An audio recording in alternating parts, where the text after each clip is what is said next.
ختم النبوت کونسل حیدرآباد کی زیر اہتمام مسابقہ ختم النبوت کوئز کا اہتمام مدرسہ اسلامیہ ریاض العلوم و ریاض اسلامک اسکول مصطفیٰ نگر فلک نما حیدرآباد میں منعقد کیا گیا،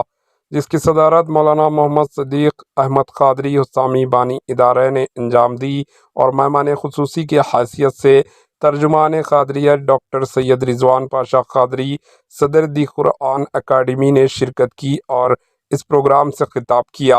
اس موقع پر کیوز میں کامیابی حاصل کرنے والے طلباء و طالبات میں ایوارڈز کی تقسیم عمل میں آئی اور کیوز میں حصہ لینے والے طلباء و طالبات میں ترغیبی انعامات بھی تقسیم کیے گئے۔ مولانا حافظ محمد ریاض احمد قادری حسامی ناظم مدرسہ نے جامعہ مہمانوں اور شرکاء کا خیر مقدم کیا اور مولوی حافظ عبد المنان نقشبندی نے نظامت کے فرائض انجام دیے۔ Bureau report H N news.